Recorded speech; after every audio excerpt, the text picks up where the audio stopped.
ಉತ್ಸವ ಅಂತಂದ್ರೆ ಡಾಕ್ಟರ್ ಬಾಬಾ ಸಾಹೇಬ್ ಅಂಬೇಡ್ಕರ್ ಅವರ ಅರಿವಿನ ಉತ್ಸವ.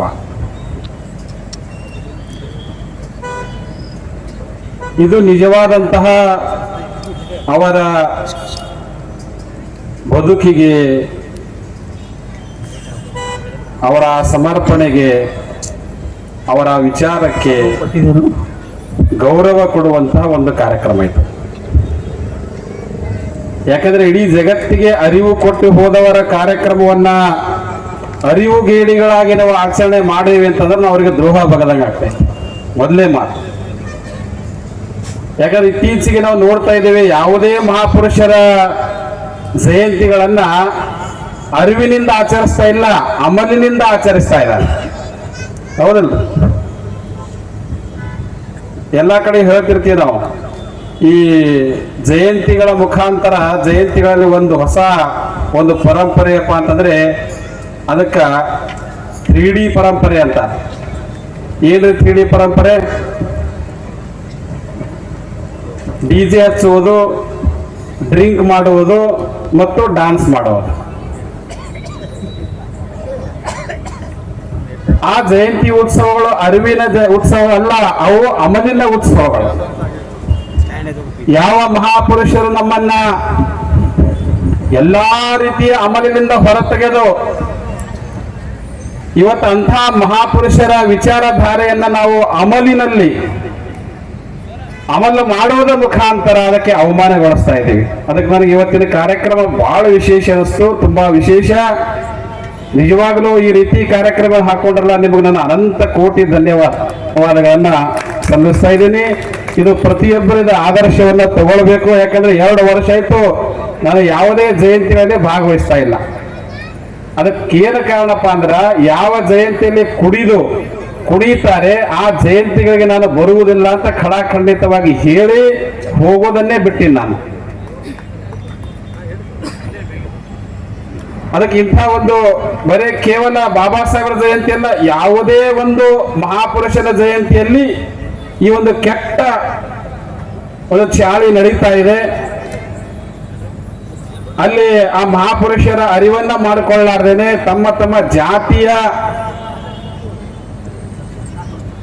ಒಂದು ಶಕ್ತಿ ಪ್ರದರ್ಶನ ಅಥವಾ ಒಂದು ಇಗೋ ಪ್ರದರ್ಶನವನ್ನ ಮಾಡೋದಕ್ಕೋಸ್ಕರ ಜಯಂತಿಗಳು ಆಗ್ತಾ ಇರೋದ್ರಿಂದ ಮತ್ತು ಅದಕ್ಕೆ ಪ್ರಚೋದನೆ ಕೊಡುವಂತ ಅನೇಕ ಪಕ್ಷಗಳಿರ್ಬೋದು, ಅನೇಕ ಸಂಘಟನೆಗಳಿರ್ಬೋದು, ರಾಜಕೀಯ ಪ್ರೇರಿತವಾಗಿರ್ತಕ್ಕಂಥ ಇರಬಹುದು, ಇದರಿಂದ ಸಂಪೂರ್ಣವಾಗಿ ನಾವು ದಾರಿ ತಪ್ತಾ ಇದ್ದೀವಿ.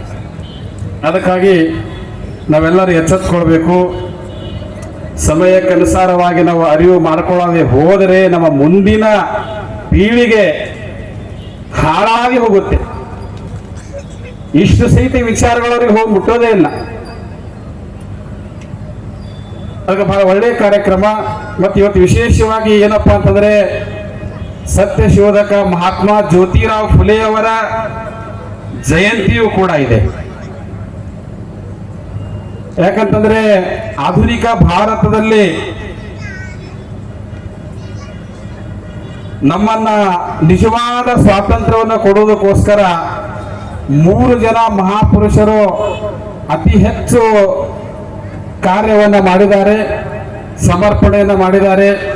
ಅವ್ರು ಯಾರಪ್ಪ ಅಂತಂದ್ರೆ ಮಹಾತ್ಮ ಜ್ಯೋತಿರಾವ್ ಫುಲೆ, ಛತ್ರಪತಿ ಶಾಹು ಮಹಾರಾಜ್, ಡಾಕ್ಟರ್ ಬಾಬಾ ಸಾಹೇಬ್ ಅಂಬೇಡ್ಕರ್.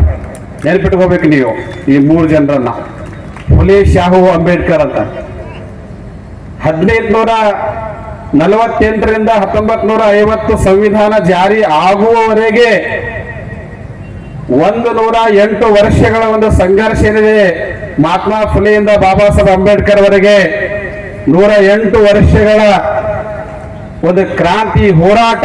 ಅದು ಯಾರಿಗಾಗಪ್ಪ ಅಂತಂದ್ರೆ, ಈ ದೇಶದಲ್ಲಿ ಸಾವಿರಾರು ವರ್ಷಗಳಿಂದ ಮನುವಾದಕ್ಕೆ ಮಣೆದು ಗುಲಾಮಗಿರಿಯಲ್ಲಿ ನಲುಗುತ್ತಿರುವಂತಹ ಶೋಷಿತ, ವಂಚಿತ ಈ ಭಾರತದ ಬಹುಜನ ಮೂಲ ನಿವಾಸಿ ಭೂಮಿ ಪುತ್ರ ಸಮಾಜವನ್ನ ಸ್ವಾತಂತ್ರ್ಯಗೊಳಿಸುವ ಸಲುವಾಗಿ ಆ ಒಂದು ಕ್ರಾಂತಿ ನಡೆಯಿತು. ಭಾರತದ ಸ್ವತಂತ್ರ ಚಳವಳಿ 2 ಪ್ರಕಾರ ನಡೀತಾ ಇತ್ತು. ಒಂದು ಬ್ರಿಟಿಷರ ವಿರುದ್ಧ ನಡೀತಾ ಇತ್ತು, ಇನ್ನೊಂದು ಸಾವಿರಾರು ವರ್ಷಗಳಿಂದ ಏನು ಗುಲಾಮಿಗಿರೆಲ್ಲ ಮಿಟ್ಟಿದ್ದಾರೆ ಆ ವ್ಯವಸ್ಥೆಯ ವಿರುದ್ಧ ಒಂದು ಚಳವಳಿ ನಡೀತಾ ಇದೆ. ಒಂದು ಅಧಿಕಾರ ಹಸ್ತಾಂತರದ ಚಳವಳಿ ನಡೀತಾ ಇದ್ರೆ, ಇನ್ನೊಂದು ತನ್ನ ಹಕ್ಕು ಅಧಿಕಾರ ಪಡೆಯುವ ಸಲುವಾಗಿ ಚಳವಳಿ ನಡೀತಾ ಇತ್ತು.